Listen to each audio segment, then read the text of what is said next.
Vamos meter bronca e aí Tá joia. a gente pormenoriza as coisas na roda de conversa.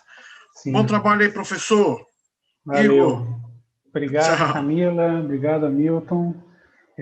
Como já deu uma boa estendida, eu vou tentar ser bastante breve, até mesmo para dar espaço para quinta-feira a gente discutir mais, né? Vou compartilhar aqui meu trabalho.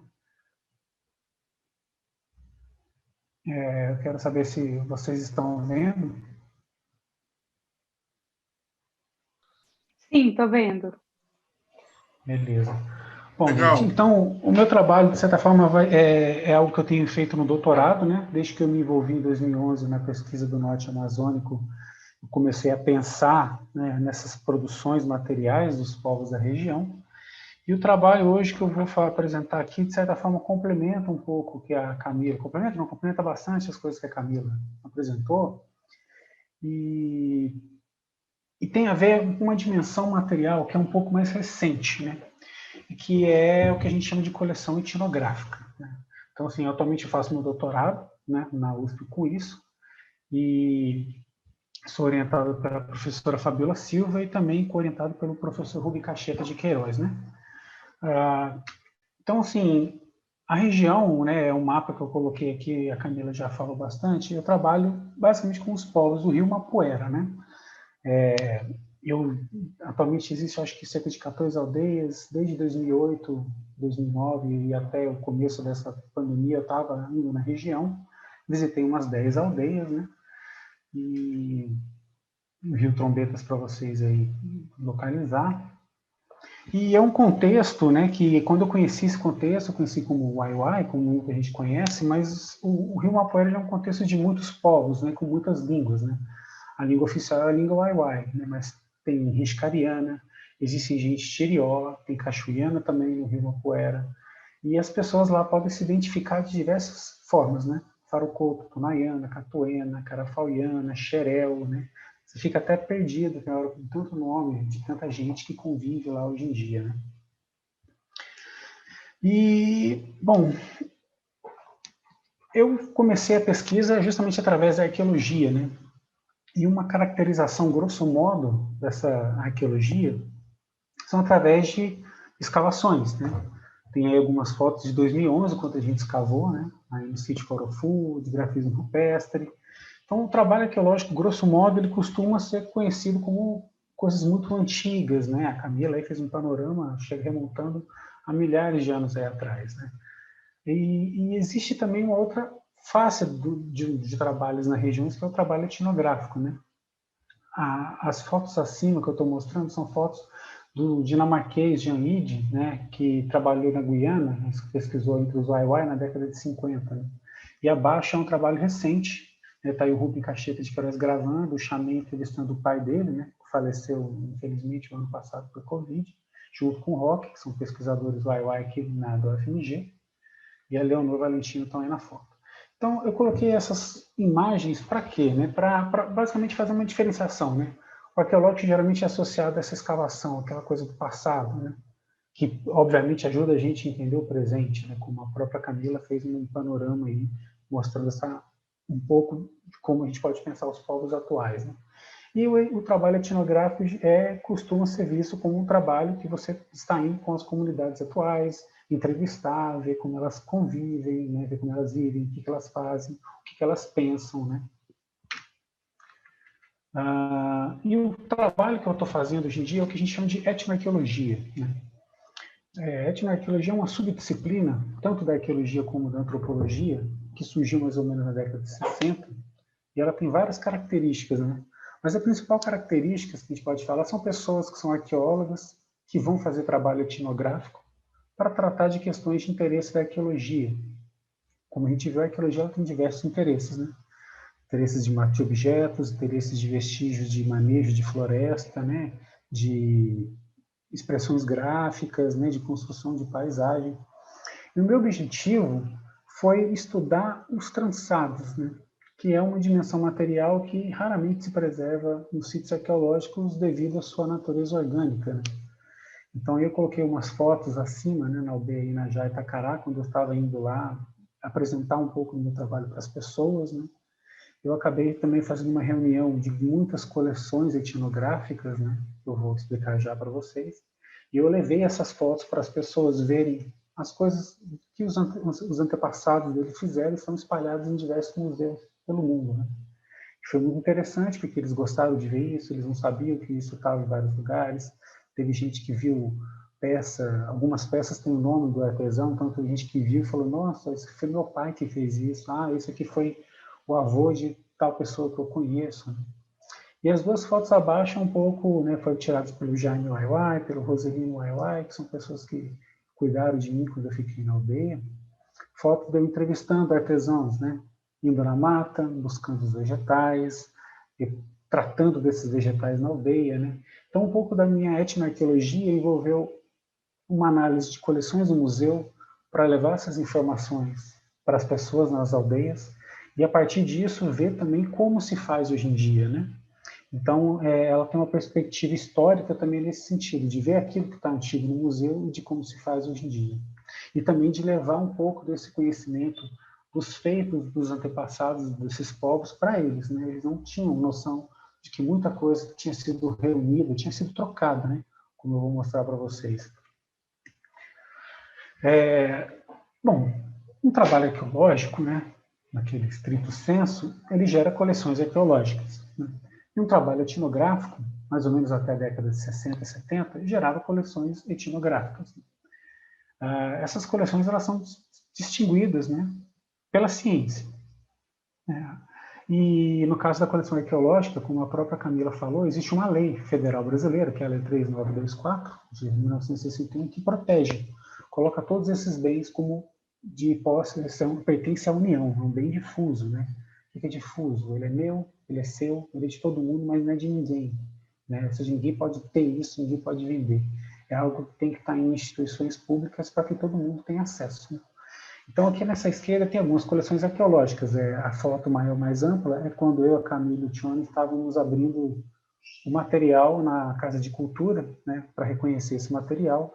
E abaixo aqui tem um conjuntinho de cerâmicas que foram coletadas aí na década de 40, comecinho da década de 40, pelo Protásio Frickel, quando ele era paróquio aí da região de Oriximiná e Óbidos, né? E do lado direito também são materiais coletados por Frickel e por outros frades franciscanos, né, que encontram hoje em dia no museu, né, franciscano, que eu tive a oportunidade de visitar e ver esses materiais. Então, eu coloquei essa imagem praticamente para vocês verem uma diferença entre arqueológico e uma diferença entre coleção etnográfica, que são frutos de trabalhos específicos, né? Um arqueológico, outro etnográfico, um antropológico. Um trabalho que eu publiquei com uma colega minha recentemente, né, a Lilian Gaspar, que também trabalhou com coleções etnográficas de cerâmica dos povos Cariri, né, é que a questão é, por que eu fiz essa apresentação, essa diferenciação para vocês? Que objetos arqueológicos e etnográficos são distinções científicas, né? São distinção que o arqueólogo, né, e a arqueóloga, o antropólogo e a antropóloga fazem, né? Existe algum reforço em lei, porque os etnográficos não têm nenhuma lei que rege, os arqueológicos sim. Mas a gente não pode pegar essa separação, que é uma separação para fins de conhecimento, para ser uma separação real, né? O que eu quero dizer? Que o etnográfico e o arqueológico, eles têm uma continuidade entre si, quando a gente está falando de coisas indígenas, porque esses povos têm continuidade. A própria apresentação da Camila apresentou isso muito bem. E para a gente fazer uma construção de uma história indígena de longa duração, é necessário a gente integrar o que é etnográfico e o que é arqueológico, quebrar essa barreira. Porque, de certa forma, essa barreira ela faz uma separação que é um pouco cruel, no meu ponto de vista, entre os indígenas do passado e os indígenas do presente. É muito comum a gente pensar, né, às vezes você vê em mídias gerais falando os indígenas do passado construíram a Amazônia, fizeram isso, e nada se fala dos indígenas de hoje como se os indígenas de hoje fossem pessoas que não têm nada a ver com os indígenas do passado, né? Como se eles tivessem sido caídos de paraquedas aqui, e muito pelo contrário, né? Integral arqueológico e etnográfico é justamente romper essa separação que inexiste na prática, né? Essa separação só impede a gente de entender que os povos de hoje são ancestrais, né? São descendentes de povos que já estavam aqui há muito tempo e que eles continuam muito as práticas que dão essa característica, digamos, plural de riqueza, que a gente acha que é natural da região, mas que tem muito fundo de ação humana, uma ação um pouco mais respeitosa do que, digamos, a nossa ação mais predadora, né, no ambiente. Eu vou dar alguns exemplinhos, né? Eles são fora da Amazônia, mas é só para a gente ter uma noção de como essa construção acadêmica às vezes atrapalha a gente enxergar algo que está um pouco mais, que é meio que óbvio, né? Quando você para pensar. Essa é uma lâmina de machado que a gente encontra em sítios arqueológicos bem comum, a gente chama de machado semilunar, na região da Bahia, Minas Gerais, no Nordeste, Tocantins. Né? Essa é uma lâmina de machado encabada, né? Essa que eu mostrei aqui, a gente não tem data, mas foi encontrada em sítio arqueológico, né? Então, a gente já pensa um passado mais antigo, né? Muito mais antigo. Essa aqui é uma coleção, está encabado, ela está no Museu da Alemanha hoje em dia, ela é possivelmente antes de 1652, né? Então, ou seja, algum alemão trocou com algum indígena, né? Ou algum português, que depois trocou, os museus fazem muitas trocas, não se sabe direito o contexto dela, só se sabe que ela é do Brasil. E ela não é uma peça que a gente consideraria como arqueológica, mas como etnográfica, né? Etnohistórica. E essa é uma peça que, na década de 80, o Museu Paulista devolveu ao povo Kraô, porque ela foi coletada na década de 40 entre esse povo, e depois eles solicitaram uma peça que é deles. Então, essa imagem, eu juntei ela porque a gente pode ter três momentos, né? O momento que a gente colocaria como arqueológico, o momento que a gente colocaria como etnográfico, etnohistórico, e o momento mais atual, né? Também pode ser etnográfico. E que são separações científicas, mas que na prática, né, pertencem, são dos povos indígenas, né? Eles têm direito a esses materiais, porque afinal de contas foram os avós deles que fizeram isso. Um exemplo agora mais próximo da nossa realidade de Oriximiná, são essas peças, né, que a gente chama de rodela de fuso. Né? Essa que está no desenho acima foi escavada aí pelo Clifford Spaghetti Meggs, na Guiana, né, a Camila falou disso, e abaixo são peças parecidas, né, que está na Casa de Cultura de Oriximiná. O que diferencia essas peças dessa peça que eu estou mostrando? Né? Assim, nada, né? É praticamente a mesma peça. E essa peça, na verdade, ela integra um fuso completo que foi coletado pelo Frickel na década de 40, no Alto Rio Mapoera, quando ele estava contactando esses povos, né, nessa busca de catequizar, né, fazer missão entre os indígenas. Então, se a gente visse essa peça sem a madeira, que é a parte perecível, que estraga, se a gente visse ela abandonada no chão, digamos assim, no meio de uma terra preta, a gente colocaria isso como arqueológico. Mas isso foi coletado por uma pessoa que trocou com um indígena, então ela é etnográfica. E todas essas peças, no fundo, elas estão indicando que as pessoas estão fazendo fio, estão usando algodão para fazer fio, para fazer diversas coisas, né? Rede, né, tangas, enfim, dá para fazer muita coisa. Tanto é que ainda eles fazem hoje em dia. Né? Essa foto eu tirei em 2018, na Aldeia Paraíso. Uma senhora me mostrou que ela ainda faz fio utilizando fuso. Então, o que sobrevive basicamente disso, quando é abandonado, né, quando as pessoas se mudam e deixam algumas coisas para trás, é o que vai sobreviver a parte de cerâmica. Então, essa separação etnográfica arqueológica, mais uma vez eu estou mostrando aqui para vocês, ela é uma construção científica que, na prática, não faz muito sentido para a gente pensar a ligação ao longo do tempo. Né? Um outro exemplo super interessante é essa aqui, que é uma cerâmica do sítio Forofu, né, que a Camila mostrou, que é um sítio datado aí do século XIX. Né, o Elber fez uma reconstituição dela, e a gente acredita nisso. Né, assim, através do diâmetro a gente consegue fazer uma projeção de como seria o tamanho dela. Essa peça aqui já é uma peça de coleção etnográfica, coletada pelo Frickel também no próprio Rio Mapoera, né, então de 1940. Que já é mais um outro exemplo. Claro que essa separação arqueológica e etnográfica também não faz muito sentido para a gente pensar a história da população. A cerâmica é praticamente igual, né? Tem inclusive a mesma marquinha aí entre esses roletinhos, tem uma marquinha no meio. Então, uma continuidade do estilo produtivo em uma determinada região, que um foi encontrado por escavações arqueológicas e a outra foi coletada por um franciscano que trocou com indígenas quando ele visitou eles no começo do século XX, né, 1940. Uma outra peça é essa peça encontrada no sítio arqueológico Tarumã, da Bert Berg e do Clifford Nivels. E acima, em 1924, Roth trocou com os Tarumã no sul da Guiana, e o Choni Waiwai, que é um acadêmico do Rio Mapoera, né, na sua monografia dele, orientada pela Camila Jacome, a pesquisa dele foi sobre o fazer cerâmico ainda entre as mulheres no Rio Mapoera. Ele viu essa mesma peça sendo feita ainda hoje, né, que é um apito, que eles chamam de crauotó, que é um nome de um sapo. Então, com esses 4 exemplos que eu dei aqui, foi mais ou menos para mostrar que essa divisão, ela é uma divisão burocrática, ela é uma divisão de determinada área do conhecimento científico, mas que a gente precisa integrar. E a minha pesquisa nesse sentido é uma forma de tentar dialogar, de aproximar mais o presente desse passado. Uma grande pesquisadora, na década de 80, né, Roberta Ribeiro, infelizmente já falecida, ela tem uma obra maravilhosa que tem vários trabalhos, né, mas um principal é um dicionário do artesanato indígena. E nesse levantamento de matéria-primas que ela fez para todos os artesanatos indígenas, desde pedra, osso, pena, ela chegou à conclusão, mais ou menos, que a cultura material dos povos indígenas ela é feita majoritariamente a partir de materiais vegetais, né, orgânicos, e que raramente sobrevivem.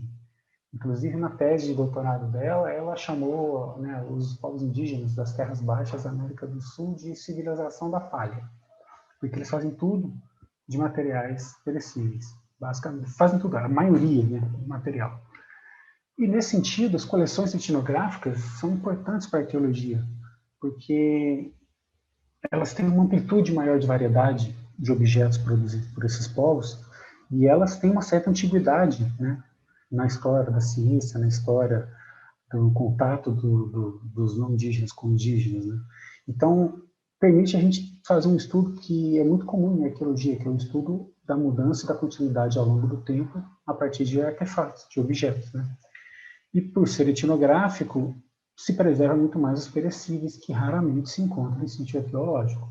Mas raramente não significa que há ausência, não. A gente pode conseguir encontrar alguns vestígios por diversas técnicas que não cabe esmiuçar aqui. Mas uma mais corrente, que a gente geralmente encontra, são essas marcas de trançado que fica na base que a gente supõe ser assadores, né, para fazer beiju, tapioca. E aí um exemplo de uma artesã Waiwai, na década de 50, fazendo um pote em cima de um trançado velho, e se ela apagar depois, a marca não fica, mas se não apagar, fica a marca, e é uma boa forma da gente estudar essas técnicas perecíveis no passado, né? A foto aqui acima, à esquerda, é também da Beth Megas, né, lá na Guiana, e a foto abaixo está aí na Casa de Cultura de Oriximiná, né? Um trançado bem parecido, como vocês podem ver, parece aí uma folha de palmeira, nessas folhinhas novas de palmeiras entrançada, com 2 em cima, 2 embaixo, parece a mesma técnica, inclusive. Bom, a Camila já fez um grande panorama, né, mas os nomes dos povos que estão nessa região aí, que hoje em dia está tudo sobre o nome de Waiwai, tem relatos históricos aí desde o século XVIII, né? Falam de Farocoto, de Charumã, né, de Tunaiana, tem até Waiwai, visto no sul da Guiana também por uns holandeses, 1740 ou 20. Tem gente que viu os Waiwai também, ou notícia dos Waiwai perto do rio Jatapu também nessa mesma década, 1700 e pouco. Em meados do século XIX, a gente já tem um outro contexto, né? Um contexto que você tem bastante naturalistas, viajantes, né, andando por essa região.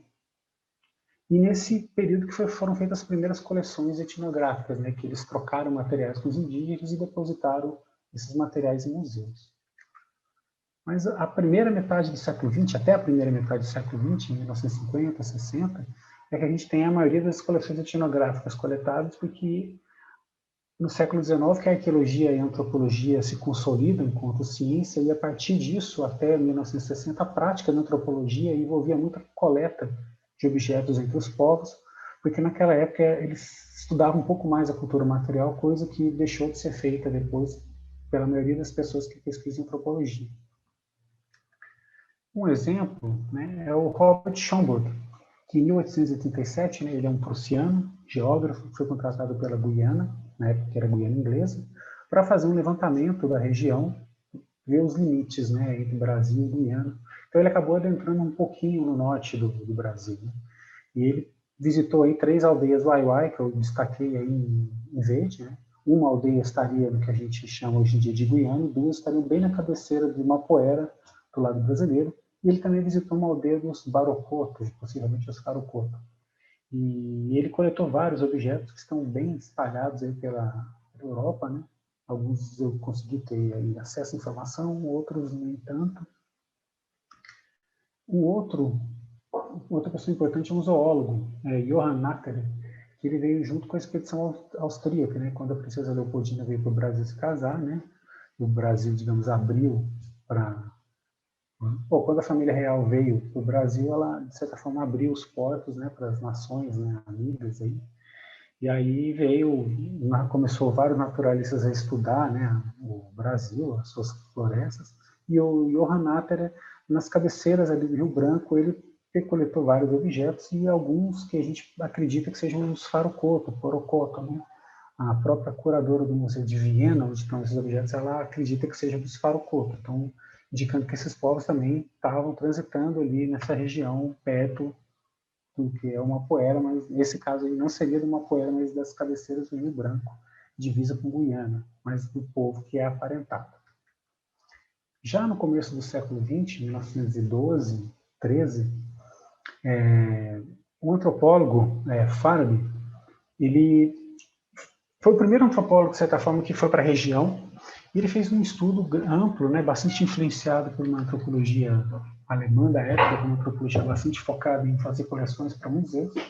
Ele percorreu a região do sul da Guiana e norte do Brasil, acompanhado de um outro escocês que já vivia na região há muito tempo, que dominava várias línguas indígenas e que, inclusive, deixou muitas coleções em museus norte-americanos. O antropólogo Kurt Farby visitou os Waiwai, Catuena, diversos povos e fez uma coleção grande que está depositada também nos Estados Unidos. Além desses, né, tem muitas mais pessoas, eu não vou detalhar aqui, porque senão vai todo mundo dormir, ficar ouvindo falar o nome de um monte de gente que coletou material, mas as principais coleções etnográficas foram basicamente feitas pelo Walter Roth, esse bigodudo aí que eu coloquei no canto esquerdo, que ele era um médico e funcionário do Serviço Colonial da Guiana, que ele visitou a região em 1925, ele inclusive publicou 2 obras imensas sobre a cultura material de todos os povos da região, e tem material dele que está tanto na Guiana e material dele que está na Suécia. O próprio Jean Ide, arqueólogo e antropólogo, que visitou os Waiwai em 55 e 58, coletou diversos materiais, inclusive materiais de povos que estavam no Mapoera, porque ele atravessou a região de fronteira. E eu encontrei até informações de que ele passou por Oriximiná, né, visitando a igreja. A Beth Meggs e o Clifford Divas não vieram para o Brasil, mas eles fizeram uma coleção muito grande dos Waiwai na Guiana, coleção etnográfica. E uma grande figura que já foi falada é o Frei Protásio Frickel, que atuou nas paróquias de Óbidos de Oriximiná entre 1940 e 50, que dedicou-se tanto à etnologia quanto à arqueologia, e parte desse material arqueológico, inclusive, ele desistiu, porque ele estava tão envolvido com a etnografia que ele não dava conta, ele acabou doando isso para o Peter Hilbert, que a Camila acabou explicando, falando essas fases arqueológicas, tudo com base no material, primeiramente coletado por Frickel e estudado por Hilbert, né? O Frickel também era alemão, né? E ele percorreu muitos dos rios da região para identificar os indígenas, manter uma relação e tentar fazer missão entre eles. E ele acabou coletando várias coleções etnográficas que foram parar em vários lugares. Um dos principais está no Museu dos Franciscanos, que fica na Paraíba. Eu consegui acessar, então, é um material coletado entre os povos Farocoto / Waiwai, no Alto Mapoera, entre 1949 e 50. No trabalho que eu publiquei junto com a minha colega Miriam, né, que eu até entreguei para o Hamilton, um link para baixar, a gente fez um levantamento grande de museus que tem material de cerâmica e de trançado dos Waiwai, né, pelo globo. Né, assim, a gente conseguiu localizar 21 museus e 3 coleções etnográficas que têm materiais Waiwai. Waiwai, quando eu falo aqui, é esse nome geral. Mas a gente tem material Xerel, Riscariana, Farocoto, Mauaiana, Tarumã, tudo né? Junto que depois, a partir da década de 50, começa a ser chamado só de Waiwai, mas antes disso, outros materiais entraram no museu com o nome de povos que são aparentados, né? Então, a gente fez um levantamento grande, que acabou identificando 451 trançados, 38 cerâmicas. Né? Aqui é uma foto geral dos museus, que eu sei que, né, obviamente eu não vou colocar a foto dos 21 museus aí, mas a gente tem o Museu do Índio da FUNAI, né, que tem material, eu visitei, a gente tem material no Museu Guild, tem material no Museu de Arqueologia e Etnologia da USP, né, que é onde eu estudo, São Paulo. Esse Tzinho no canto aí é o Museu do Índio do convento de Poarana, que fica lá no Paraíba, que é o Museu dos Franciscanos. Tem material do Frickel lá. E fora isso, existem museus nos Estados Unidos, né? O Peabody, o National Museum of American Indian, o Museu Americano de História Natural dos Estados Unidos, né? O Museu na Suécia, o Museu na Dinamarca, o Museu Britânico e um outro Museu Horniman na Inglaterra, né? Eu não visitei todos esses museus, né? Eu apenas visitei o Museu da Dinamarca, mas hoje em dia vários museus estão colocando imagens e informações das suas peças online. Então, a gente fez um grande levantamento pela internet com imagens para poder reunir essa massa de dados de coleções etnográficas dos povos na região. E é interessante que, no ponto de vista dos trançados, existe uma riqueza enorme de técnicas que os povos dominam até hoje. Eu consegui identificar mais de 12 técnicas, apenas coloquei umas imagens para vocês verem como é que eles fazem as tramas, as regras, e isso, são vários nomes que se dá para isso, tanto na bibliografia especializada, e para eles também tem nomes específicos, né? E é interessante que para eles qualquer trançado é um desenho, né? Então esse exemplo que eu coloquei marchetado é um tipo de trançado que você faz desenhos em duas cores e que podem ter infinitos padrões. E as pessoas que são muito boas nisso fazem desenhos maravilhosos, né? E até aquilo que parece que não tem desenho, tem desenho. Essa é uma peneira para peneirar um beiju, né? Uma massa de tapioca. E eu coloquei em cima à esquerda um padrão que está em cima, na face dela, que eu imagino que talvez vocês, olhando com o tempo, vocês acabam enxergando. É como se fosse vários Vzinhos, né? Vou passar o mouse aqui, ó. Ele faz assim, né? E eles chamam isso como face da arara, né? É o nome que eles chamam, né? Desse padrão. E a perna dessa peneira tem um padrão que eles chamam ou de pele de peixe ou também de casca do abacaxi, porque o padrão gerado pelo trançado é bem parecido com a casca do abacaxi. Só para dar um exemplo para vocês que todos os trançados têm desenhos, isso é muito interessante para a gente fazer uma comparação com materiais arqueológicos de cerâmica, né? Porque às vezes você tem uma persistência desses padrões em outros suportes, né? E não só os suportes minerais, mas suportes orgânicos também.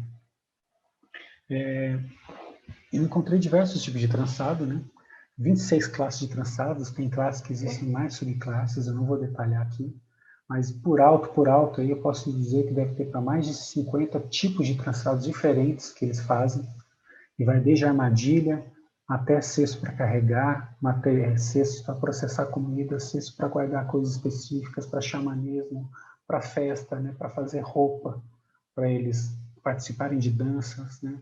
Brinquedos, né? Então, eles usam trançados tanto na mata como da mata para a aldeia, da aldeia tanto na cozinha quanto na casa. Os trançados persistem na vida deles até hoje em dia. Esse é um gráfico, eu não vou detalhar, porque são todas as classes que eu levantei, mas o que é interessante, se vocês olharem em 1920 e 1950, que é o vermelho e o roxo, é o período onde você tem maior quantidade de coleta de material etnográfico, de diversidade de tipos de material etnográfico trançado.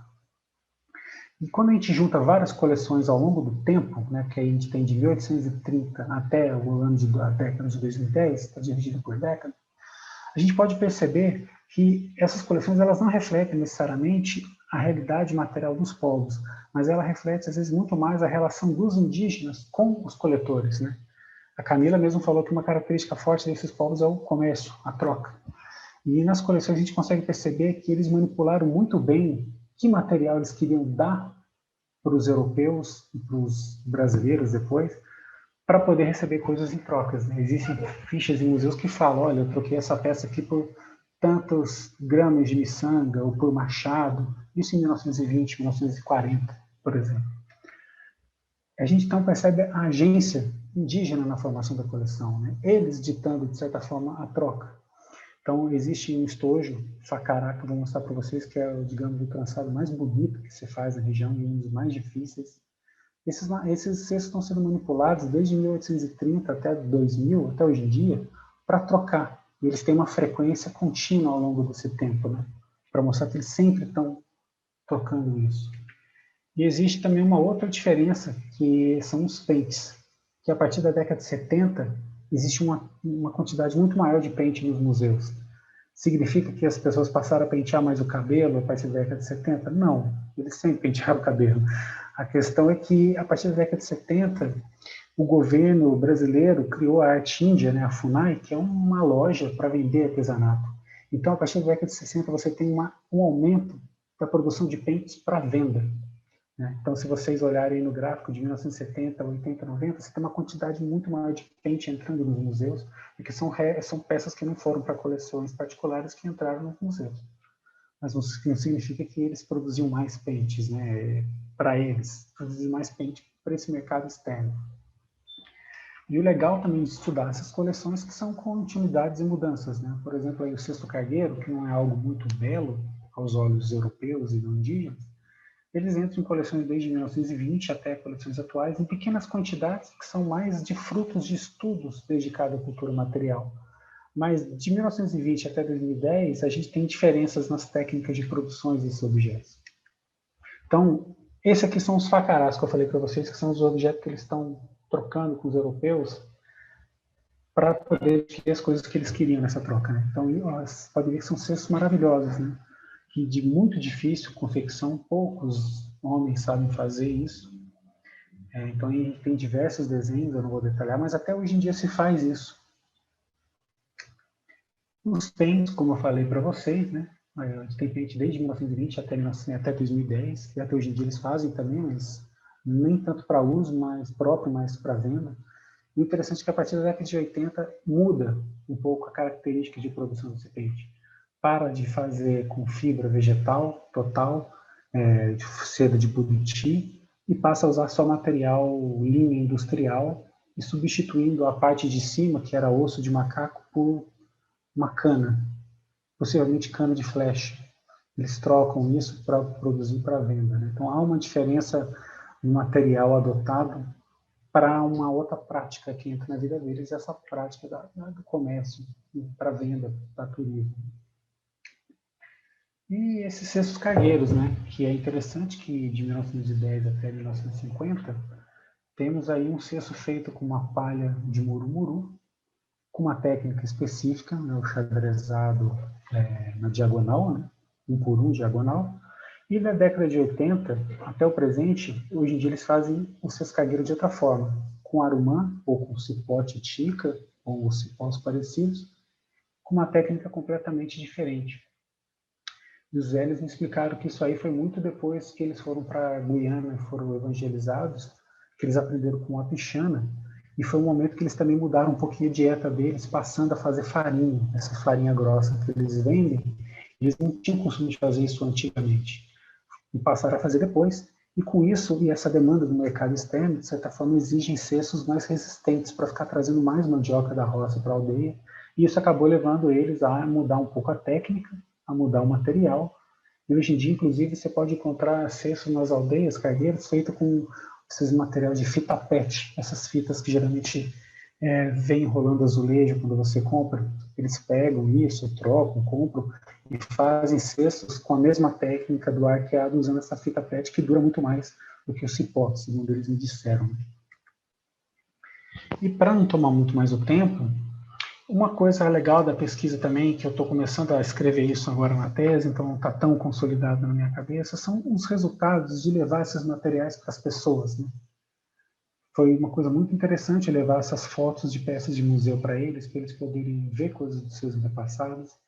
Eu aprendi muito com isso, eu aprendi como se chamam essas peças, os nomes dessas peças, como se faz. Algumas pessoas quiseram reproduzir para mim, ou foram buscar coisas antigas do seu avô que estava guardado em algum lugar, e eles se divertiram com isso, inclusive eu deixei muitas fotos dessas peças para eles, que estão a fim de retomar alguma dessas produções que foram deixadas de lado em algum momento.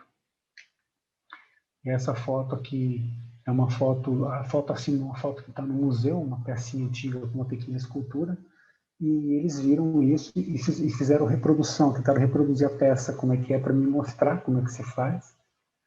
E do lado direito, a foto inferior direita, é uma foto que eu acho super bacana, que atualmente, né, como todo mundo, tem celular, computador nas aldeias, e eu passei também muito PDF para eles, então é legal você ver jovens que gostam de fazer, tentando reproduzir padrões que eles já não conheciam, não lembravam, através do celular do lado trançado, né?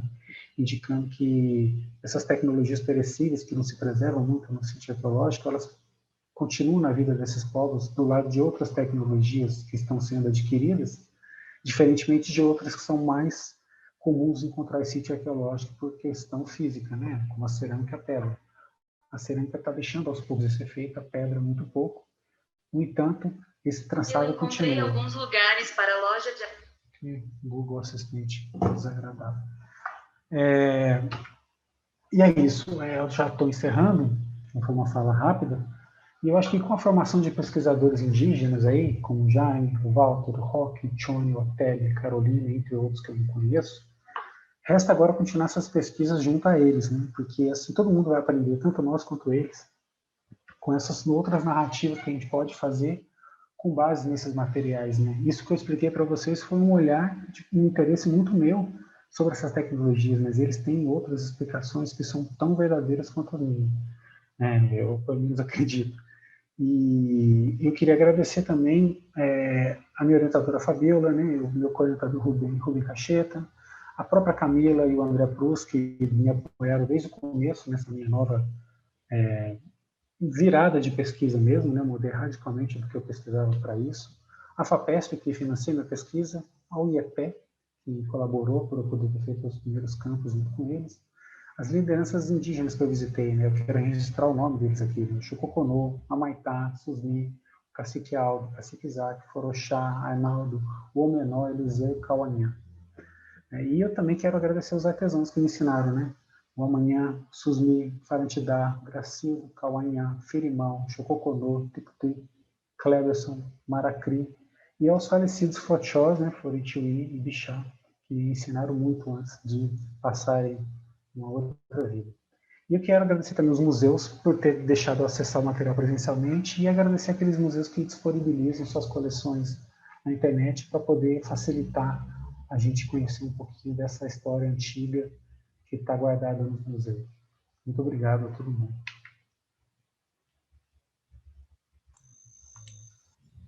Valeu! Querido professor Igor, eu fico imensamente agradecido pela contribuição sua, da professora Camila. Isso é de grande interesse da comunidade oriximineense. Nós vamos disponibilizar esse conteúdo no Facebook a partir de amanhã, se Deus quiser, né? E vamos também disponibilizar no YouTube. O vídeo vai estar dividido em duas partes. A parte que trata da apresentação da Camila e a parte que trata da apresentação do Igor. E aí, a comunidade vai tomar conhecimento e na próxima quinta-feira teremos uma super roda de conversa onde a gente pode tratar de assuntos relacionados. Lembrando sempre para todos os participantes que podem mandar um e-mail para contato@ariuca.com.br e a gente filtra aqui, junta o troço e ajuda a gente a organizar o bate-papo, porque a gente de cara já vai elucidando as respostas em comum, né? E durante a jornada, a gente vai ouvindo a contribuição de ambos os professores, que vão trazer, claro, para a gente a melhor forma, vão nos orientar a melhor maneira da gente conduzir isso, Igor. Obrigado, Camila, de novo. Obrigado, Igor. Eu fico imensamente feliz com isso tudo. Lembrando também que na quinta-feira o nosso bate-papo vai ser transformado num podcast, beleza? E é isso, esse conteúdo ele vai para as plataformas digitais, todas elas. A plataforma da Apple, a plataforma do Spotify, a plataforma, enfim, do SoundCloud, todas as plataformas digitais. Essa coisa da gente colocar a roda de conversa em podcast está dando um resultado muito bacana de popularização do assunto, trazendo para o senso comum aí um conhecimento maior, porque ele acaba chamando a atenção para a visita das palestras e a gente constrói um círculo virtuoso. Obrigado. Igor. Bom, eu quero agradecer aí também pelo contato, agradecer o Walter por ter passado o nosso contato para você aí, Hamilton. Se não fosse pelo Walter, a gente não estaria agora mostrando aqui, porque eu sou um cara que não existe em rede social, eu tenho WhatsApp, e-mail, e é isso. Se você não me achar por esses caminhos, você não me acha em Facebook, Instagram, nada disso. Então, aí, mostrando mais uma vez, né, de que essas redes indígenas são fundamentais, eles estão ligando várias pessoas, né? E agradecer muito ao FMG, a figura do André Cruz, ao do Rubem Tacheta, que é meu orientador, a Camila, que sempre foi como se fosse minha irmã, me ajudando em muitas coisas. A pesquisa na pós-graduação no Brasil, hoje em dia, a gente está recebendo muitos ataques, está tendo perda de incentivos, né? Mas acho que é isso que eu procurei mostrar, que a Camila procurou mostrar. São trabalhos de anos e de muita dedicação, que às vezes você trabalha mais de 8 horas por dia para poder chegar a vários resultados e com muito pouco dinheiro. Então, é muita dedicação. Isso não é um tipo de conhecimento que a gente tira do chapéu, não é mágico. Isso é feito, e inclusive, só é feito também porque os povos indígenas com os quais a gente está interagindo se dispuseram a compartilhar esse conhecimento deles, né? E eu acho que para todos os cidadãos aí de Oriximiná, às vezes, quando vocês estão cruzando na rua e vocês estão vendo os povos indígenas, às vezes estão passando de lá de pessoas que sabem muito, muito, muito, muito mesmo, as que estão ali na delas quietinho. E acho que eu e a Camila, a gente tem um privilégio, de certa forma, de aprender muita coisa com eles, né? E obrigado aí a todo mundo que ficou até essa hora assistindo a gente, e quem for assistir no YouTube, espero que goste. Muito obrigado, queridos. Uma boa noite a todos. Fiquem com Deus e não esqueçam, na próxima semana, além do bate-papo da roda de conversa com o professor Igor, com a professora Camila, sobre os assuntos relacionados à presença indígena ancestral na região de Oriximiná, na sexta-feira nós vamos ter um bate-papo muito bacana com uma apresentação do professor Márcio Couto Henrique, que vai nos trazer dados que vão colocar em xeque a narrativa da história apresentada ou atribuída ao fundador de Oriximiná, que é o padre Nicolino. Ele que se debruça sobre o diário do padre, fez uma pesquisa histórica sobre a biografia do padre, enfim, e vai nos trazer informações que vão nos dar a oportunidade de construir uma nova narrativa acerca daquilo que nos foi ensinado, daquilo que foi narrado pela história oficial. Tá certo? E na quinta-feira, a roda de conversa com esse vasto material extraordinário que nos foi apresentado pela professora Camila e pelo professor Igor Rodrigues. Um grande abraço a todos e até lá. Tchau, tchau.